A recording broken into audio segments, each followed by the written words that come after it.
Mesdames et messieurs, bonjour ou bonsoir. Merci d'être fidèles à ce programme. Nous recevons aujourd'hui le gouverneur de la province du Kasaï. Il est ici à l'État de Washington depuis un certain nombre de jours. Il avait une mission précise. Aujourd'hui qu'il est enfin, il est en train de terminer sa mission, nous avons aimé quand même l'écouter, le faire parler aussi, et voir s'il a pu atteindre ses objectifs par rapport à ce qui l'a poussé à venir ici. Et sans plus tarder, je vous passe, vous allez voir le gouverneur qui est disponible à répondre à vos questions. Mais avant de passer la parole au gouverneur, je vais vous rappeler que nous sommes ici à Bellevue College. À Bellevue College, c'est pratiquement la crème intellectuelle et scientifique de Washington. C'est là où vous trouvez Microsoft, c'est là où vous trouvez Boeing, c'est là où vous trouvez Amazon, c'est là où vous trouvez toutes les grandes firmes de créativité, d'invention et de technologie ici. C'est pratiquement le berceau de la technologie. Je vous salue, monsieur le gouverneur. Bonjour. Je ne sais pas pourquoi je vous retrouve aujourd'hui ici à Bellevue College. Bien, en fait, Bellevue College, c'est comme vous l'avez dit, l'un des instituts scientifiquement reconnus dans le monde, dont la valeur scientifique n'est plus à démontrer. Et nous, dans notre ambition, parmi les piliers que nous nous sommes assignés pour notre séjour ici, il y avait aussi le pilier éducation. Donc, sur la question de l'éducation, nous avons résolu de venir voir les autorités de Bellevue College afin de discuter avec eux sur une sollicitation d'un partenariat avec la province du Kasaï pour amener à améliorer la qualité de l'éducation universitaire des enfants de la province du Kasaï. Et donc, engagé depuis pratiquement environ 7 mois dans les discussions, nous pensons progresser aujourd'hui par des accords précis qui pourront permettre que l'enfant du Kasaï accède à l'éducation du genre de ce qu'il y a déjà ici. Nous avons été même surpris de trouver 2 enfants du Kasaï ici, à Bellevue College, et ce qui nous a amené d'ailleurs à afficher notre fierté, et pensons que la collaboration que nous allons mettre en place ici va permettre aux autres enfants d'emboîter les pas, non seulement dans un premier temps les recevoir ici, mais ensuite, pour l'avenir, ramener la qualité de l'éducation de Bellevue College chez nos Kasaï. Amener la qualité de l'éducation à partir, from Bellevue College to Kasaï. Je voulais tout simplement dire que c'est une bonne idée, monsieur le gouverneur, mais pourquoi, d'où est venue cette motivation, selon vous? Bon, notre motivation tient du besoin que nous avons dans la province. Vous savez que le personnel politique et le personnel travailleur du Kasaï a grandement besoin d'un complément de son éducation, ou plutôt d'améliorer la qualité de son éducation afin d'assurer une certaine compétence face aux défis de développement qui nous guettent. Et nous avons besoin d'améliorer la technologie de chez nous.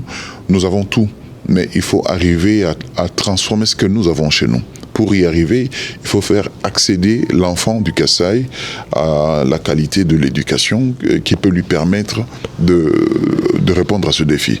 Et donc, face à ces ambitions, nous sommes venus chercher cette qualité ici. Ceci ne nous amène pas à remettre en cause la qualité de notre propre enseignement. Non, nous pensons que moi je suis ressortissant de l'université de Kinshasa, je ne vois pas ce que j'envierais aux autres, parce que lorsque je parle avec les universitaires qui sont ici, il n'y a personne qui m'impressionne. Au contraire, d'ailleurs, moi je les impressionne. Mais en réalité, au niveau de l'accès aux moyens, et au niveau de l'accès aux ressources, nous avons encore un chemin à faire, et ça, c'est ce que nous sommes venus chercher. Ah, très bien. En tout cas, là, je suis content. Je dois préciser que vous n'êtes pas seul. Vous êtes avec le président de l'Assemblée provinciale du Kasaï. Monsieur le Président, avez-vous quelque chose à dire au lieu de vous laisser? Absolument oui, monsieur le journaliste. Je sais que le gouverneur a largement parlé. C'est lui qui gère au quotidien la province, les activités de la province. Moi, en tant qu'organe délibérant, je ne fais que cautionner, confirmer le dire de son Excellence le gouverneur. Ça tombe bien. Merci beaucoup en tout cas. Nous revenons à vous, monsieur le gouverneur. Vous avez dit ça parce que j'avais une question que je voulais vous poser quand vous étiez en train de parler de la situation de l'éducation au Kasaï. Quel est l'état des lieux de la situation de l'éducation au Kasaï maintenant? Bon, comme toutes les provinces, le niveau de l'éducation au Kasaï affiche un déficit important.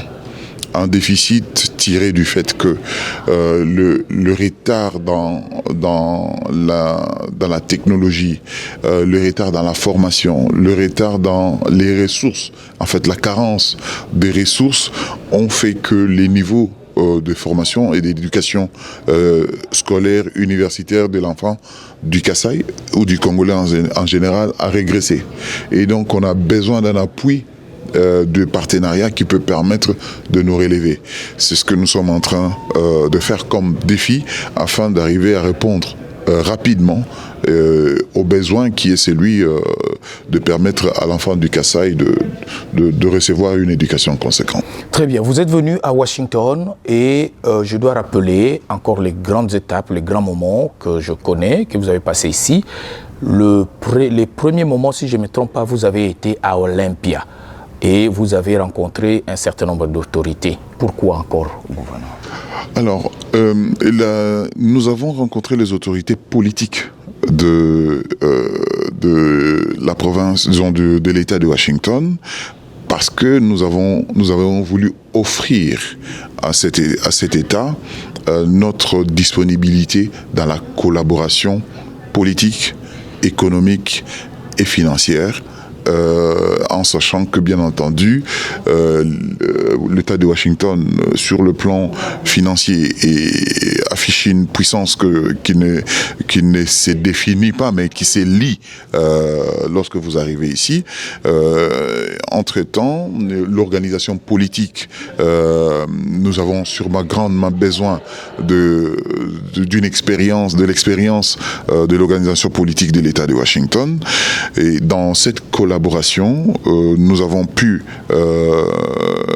rencontrer en présence de notre ambassadeur, que je salue, ici, qui nous a beaucoup aidé pour réaliser cet objectif. Et aussi pour arriver à mettre en place cette connexion entre les deux États, il lui fallu que l'État congolais accepte de déléguer un consul honoraire. Ici, le processus est en cours, ce n'est pas encore fini, c'est un processus qui tend vers sa fin, et les autorités, c'était d'ailleurs l'exigence des autorités de Washington qui voulait que une collaboration entre nous ne se fasse en dehors des dispositions diplomatiques.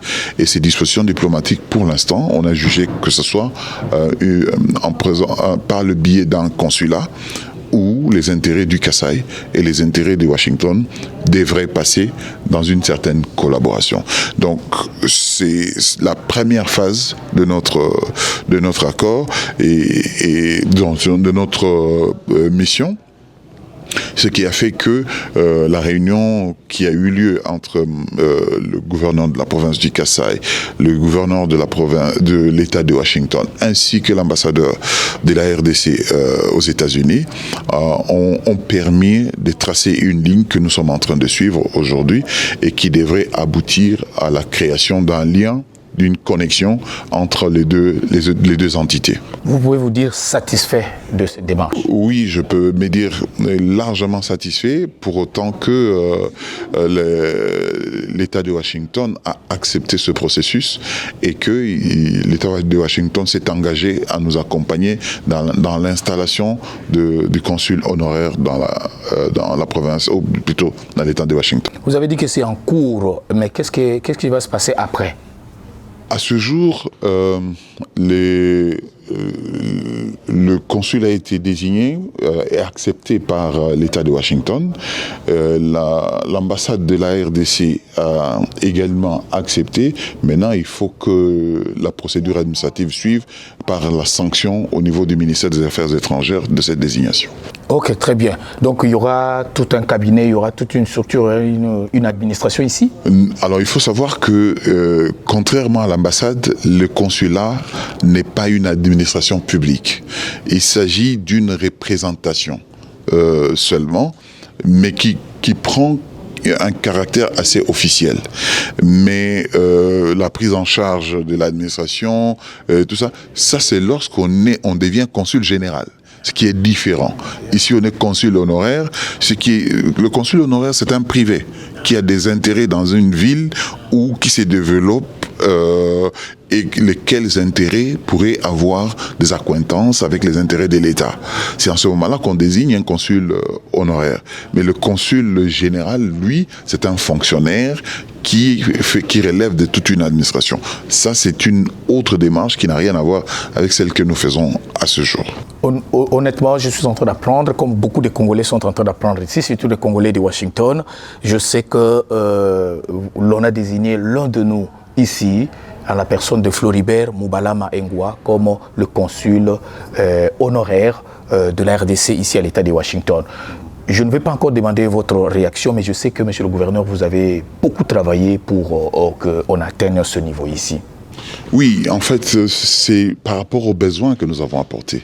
Le besoin de la province du Kasaï, nous l'avons situé sur 3 piliers. Le pilier environnemental, le pilier économique et le pilier éducation. Ce sont ces 3 piliers que nous avons présentés comme étant une vision dont nous avons besoin dans la province du Kasaï pour éradiquer la faim et plutôt améliorer la vie du quotidien du Kassaïen. Et nous avons pensé que avec les bases que nous avons mis en place depuis 3 ans, que nous travaillons depuis 4 ans d'ailleurs, que nous travaillons au Kasaï, maintenant il est temps, après avoir assaini l'environnement économique, l'environnement politique et l'environnement social, aujourd'hui, le Kasaï est capable de recevoir des investisseurs. Et c'est le message que nous sommes venus apporter ici. Tout le temps que nous avons passé aux affaires nous a permis de maîtriser les paramètres politiques, économiques et sociaux. D'ailleurs, sur le plan politique, il n'y a qu'à regarder comment je me promène avec mon doyen. Quand vous regardez entre lui et moi c'est pour moi un père. Voyez-vous, mais la qualité des collaborations, des connexions qu'il y a entre nous, nous permet aujourd'hui, dans l'intérêt des affaires de la province, de nous communiquer assez correctement et donner des résultats en faveur de la population. Et ça, nous savons que la peur de l'investisseur, c'est la crise politique. Dans le monde entier, partout où vous passez, c'est l'indiscipline de l'homme politique. L'indiscipline de l'homme politique, l'instabilité politique, la menace politique sont les premiers ennemis de l'investissement. Et nous, en venant tous les deux, nous avons apporté la preuve aux investisseurs. Et lorsque nous avons eu des réunions à ce sujet, ils étaient impressionnés par, je ne vais pas dire complicité, par notre complémentarité. Ils étaient impressionnés. Et ça, c'est ce qui nous permet aujourd'hui de répartir avec quelques signatures dans les bagages. Ça, c'est très bien. Mais vous avez eu aussi à communiquer, je me souviens, avec un certain nombre de leaders ici, notamment, je dois mentionner, que vous avez participé à African Chamber of Commerce Forum, le 22e. Et vous êtes vraiment intervenu et vous avez défendu même l'image du pays. C'est notre devoir, c'est lui de présenter un autre Congo. Vous savez que aujourd'hui,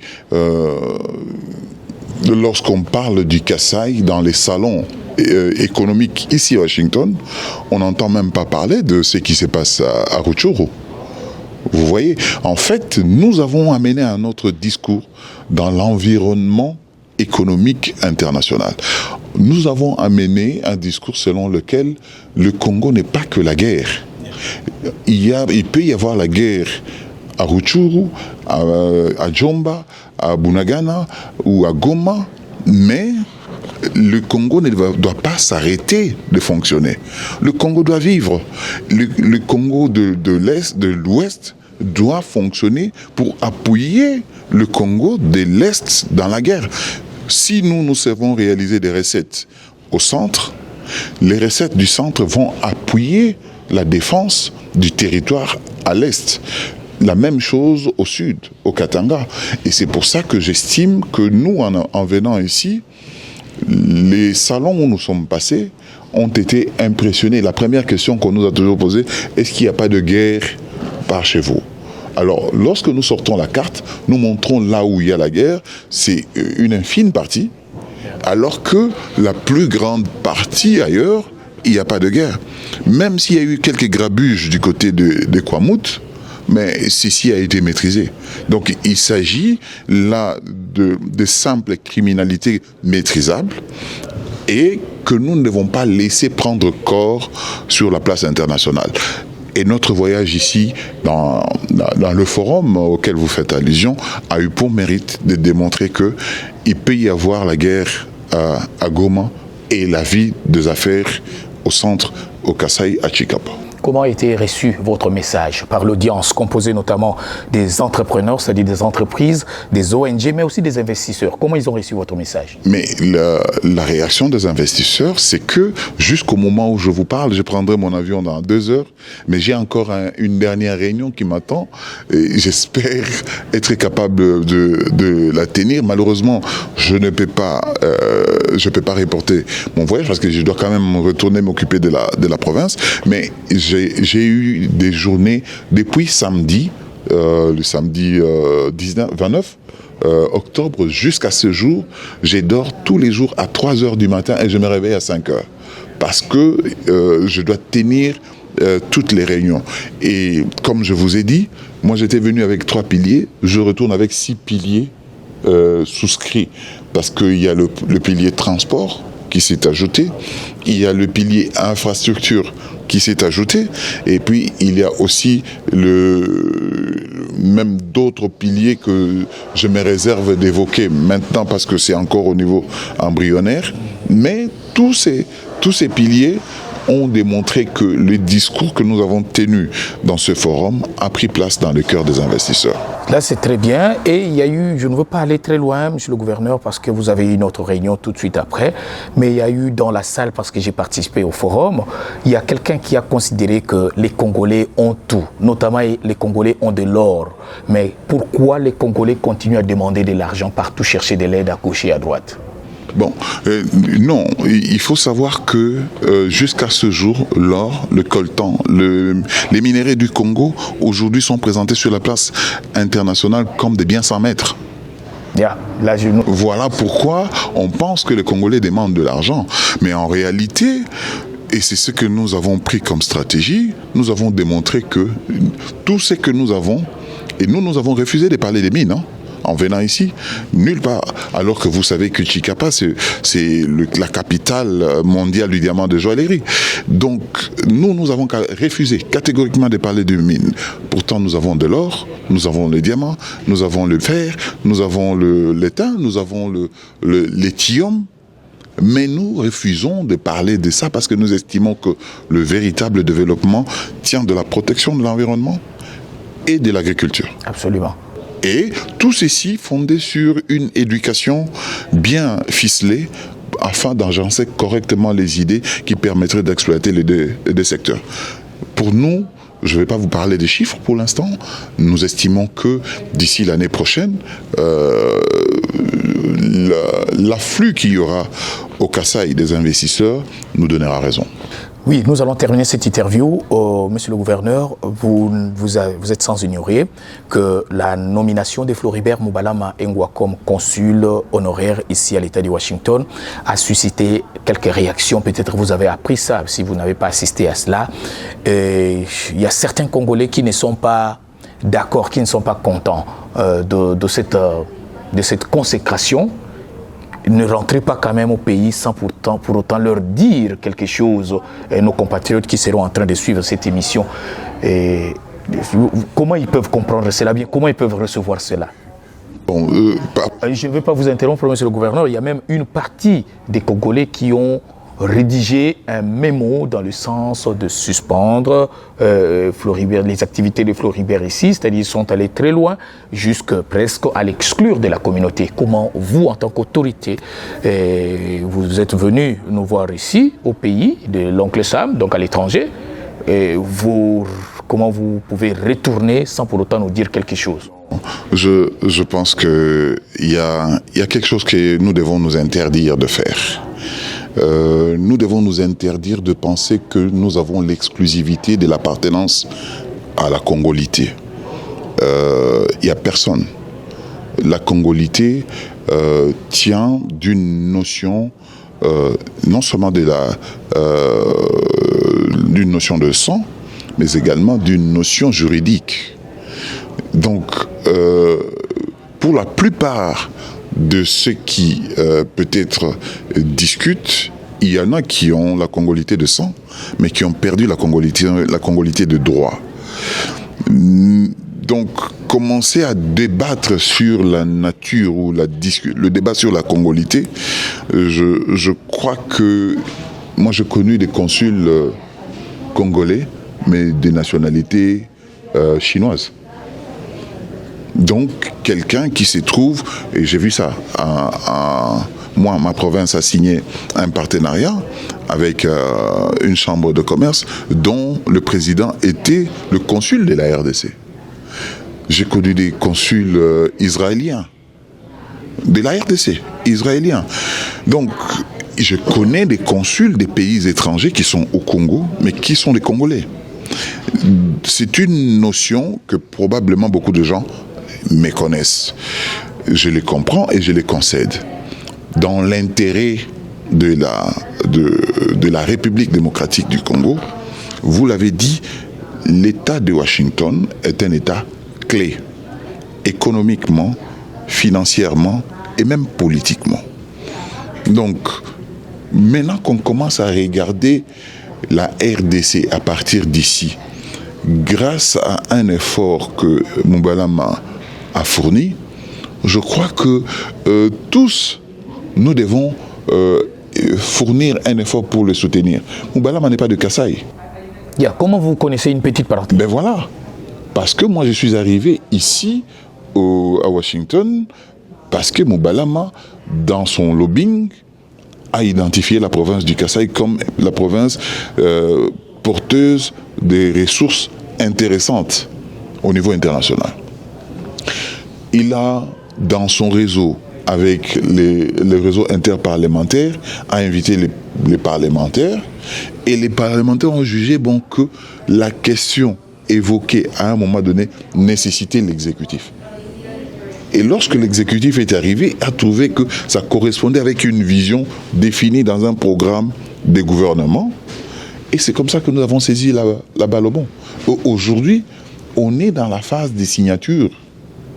Vous vous rendez compte quelle serait la déception du Kassaïen lorsqu'il aura appris que le gouverneur du Kasaï était sur le point de signer un accord pour ramener une filiale de Bellevue College au Kasaï, mais que d'autres Congolais qui se trouvent ici, à Washington, ont refusé parce qu'ils contestent un individu. Ça n'a aucun sens. Ça n'a pas de sens. Imaginez-vous qu'en ce moment, on est en pleine négociation d'un investissement sur le crédit carbone. L'exploitation du crédit carbone dans la province du Kasaï, qui devrait rapporter des ressources intéressantes. pour développer l'agriculture au Kasaï. Et vous étiez là quand je présentais le dossier. Tout ça parce que Floribert Moubalama s'est impliqué. À ma connaissance, à ce que j'ai vu, Floribert Moubalama est du Sud Kivu. Et du Sud Kivu, Bachi. Oui, moi je suis du Kasaï. Comment pouvez-vous imaginer qu'il n'ait pas appelé mon collègue Ngwabidje, qui est du Sud Kivu, et qu'il appelle Piémé, qui est au Kasaï. Ou qu'il n'ait pas appelé le général Kachama, je crois, du Nord Kivu. Du Nord Kivu. Et qu'il appelle Piémé au Kasaï. Non, c'est plutôt que le lobbying qu'il a fait a attiré le regard et l'attention du Kasaï, et nous sommes venus. Nous sommes venus prendre notre part à nous, au Kasaï, de la diplomatie, de retombées de la diplomatie du président de la République à ce jour. Donc nous avons pris notre part. Je pense que les autres provinces viendront prendre leur part. Mais ne soyez pas le malheur par lequel d'autres Congolais ne pourront pas bénéficier de ces dividendes. Moi, je pense qu'au lieu de le combattre, il faut que chacun démontre qu'il est capable, lui, soit de faire mieux ou de se faire comme lui. Et ainsi, il va attirer notre attention. Moi, j'ai écrit à l'ambassadeur de la RDC. J'ai écrit au ministre des Affaires étrangères pour dire, en étant en séjour aux États-Unis à telle période, les autorités ont exigé la désignation d'un consul afin d'assurer une collaboration entre État et province. Ayant vu l'implication de M. Moubalama, je propose sa désignation. Ce n'est ni mon frère, ni mon ami, encore moins quelqu'un que j'avais connu avant ces affaires. Si c'était le cas, j'aurais désigné mon propre frère. Vous voyez, on connaît. Et j'en ai qui sont ici. Oh, really? Donc, j'en ai qui sont ici et que j'aurais pu désigner en disant que bon, pour ces intérêts-là, je pense que toi, tu dois pouvoir. Mais le regard que j'ai porté sur la personne de Moubalama tient du fait qu'il est opérationnel sur le terrain. Faisons avancer les choses. Et ne nous trompons pas. Il ne s'agit pas d'une administration qui se met en place, il s'agit d'une structure d'appui. Les Congolais ont peur. Ah, donc c'est lui qui doit commencer à nous délivrer des passeports, c'est lui qui va commencer à avoir des passeports. Non, ceci relève de l'ambassade. Et l'ambassadeur, je crois que prochainement, il va communiquer là-dessus. Madame Marie-Hélène, c'est une dame d'une douceur que je crois que vous avez de la chance. Vous avez une ambassadeur qui a une douceur incroyable. C'est même, j'avais l'impression d'être à côté de ma mère, ma pauvre mère qui est décédée, paix à son âme. Mais Madame Marie-Hélène m'a donné l'impression d'avoir le cœur de mère. Alors, si vous avez une ambassadeur comme celle-là, et que vous réservez à cette valeur-là le traitement que moi j'ai entendu, j'ai pas vu, mais j'ai entendu, je crois qu'il y a de quoi avoir peur et honte. Je vous assure. Et nous étions encore à une autre université, je crois, c'est Saint-Michel, je ne sais plus. Saint-Martin. Saint-Martin, hier. Et là-bas, les choses dont nous avons parlé là-bas, c'est encore impressionnant. Donc, on est dans la phase où, nous, les officiels, nous venons chercher ce que vous, Congolais, vous avez déjà réussi à découvrir ici. Donc, c'est le moment pour vous de canaliser, amener les projets chez Floribert, ou discuter avec Floribert ces projets, pour que Floribert vous invite un gouverneur, ou vous invite parfois même un maire de la ville. Parce que le maire de la ville est également une entité, le gestionnaire d'une entité décentralisée. Donc, vous avez les moyens de canaliser. Voilà là où nous attendons votre implication. J'espère que ceci va permettre que les amis, si j'ai l'occasion de les voir dans d'autres circonstances, puissent changer un tout petit peu leur combat. En fait, je considère que si c'est vraiment un combat pour la RDC, alors il doit aller dans le sens de soutenir Floribert, et que s'il commet des fautes, je serai le premier, moi, à les dénoncer. Si je trouve que Floribert compromet les intérêts de la RDC, moi, je serai le tout premier à les dénoncer. Pour l'instant, il fait un excellent travail. Donnons-lui sa chance. Donnons-lui sa chance. Et monsieur le gouverneur, je pense que vous étiez là, vous avez vu le président de African Chamber of Commerce. Il a l'habitude de dire ceci, c'est juste pour soutenir ce que vous avez dit en dernier lieu. Monsieur Peter Gisuru a l'habitude de dire que à l'époque, quand ils étaient étudiants, plusieurs années passées, Nelson Mandela est venu ici. Et tous les étudiants de l'époque ont couru pour voir Nelson Mandela. Ils étaient là pour écouter ce que Nelson Mandela devait leur dire. Les étudiants de la diaspora africaine qui étaient ici. Et il a toujours dit que Nelson Mandela les a regardés et leur a dit exactement ceci. Vous êtes là où se trouvent des ressources. Et que vos pays, là où vous avez laissé, ils ont besoin de ces ressources-là. Travaillez de sorte que vous puissiez apporter ces ressources-là pour amener dans vos pays respectifs. Je pense que c'est que Floribert est en train de faire honnêtement. Et en tant que journaliste, je constate que ça ne fait que renforcer cette mission-là. Vous savez, le fait d'être avec des grands comme des Peter Gisuru, le président de African Chamber of Commerce, Floribert est en contact avec lui, ça fait que donner la possibilité, excusez-moi, de servir le pays, même quand on est dans la diaspora. Et Floribert le fait déjà. Nous voyons les fruits avec la présence des délégations, pas seulement ces délégations, mais des délégations officielles du pays qui viennent ici.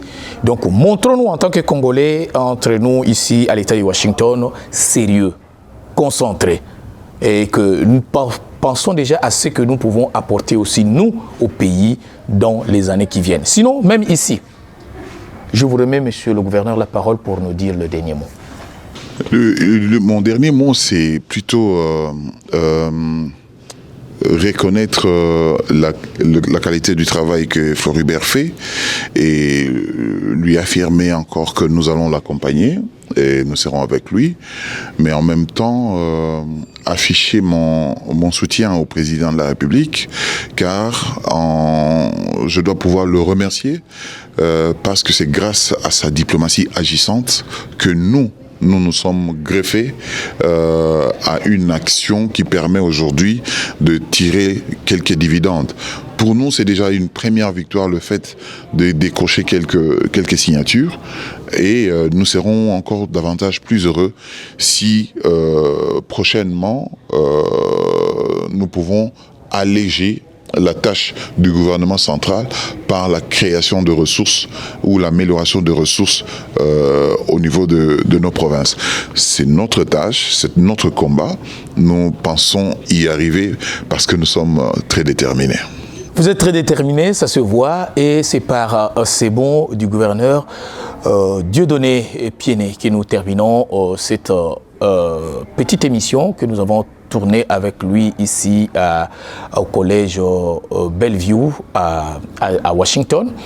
Et seulement, nous n'avons pas voulu que l'autorité urbaine de la province du Kasaï retourne au pays sans pour autant nous parler, nous faire la synthèse pratiquement de ce qu'il a passé ici sur place. Et surtout, il nous a laissé quelque chose de très important qui n'a jamais existé ici à l'État de Washington, le consul. Et entre nous, Congolais qui sommes ici à l'État de Washington, même les Congolais qui sont au pays, nous avons compris comment ça fonctionne. Ce n'est pas une administration assise comme une ambassade avec des distributions des passeports et se partager des postes, de l'argent, des choses comme ça là, mais ce n'est qu'une facilitation économique entre nos provinces là-bas ou bien notre pays et l'État de Washington. Merci à vous tous qui avez eu l'intérêt, qui avait trouvé du temps pour suivre cette émission, et vos commentaires, nous les attendons. Aimez Panneau 5 News, et ce programme, si Dieu le veut, sera aussi diffusé sur les antennes de la radio-télévision nationale congolaise. Merci à vous tous et merci, monsieur le gouverneur, pour votre temps, et merci à vous tous qui nous avez suivis. Au revoir. Bye bye.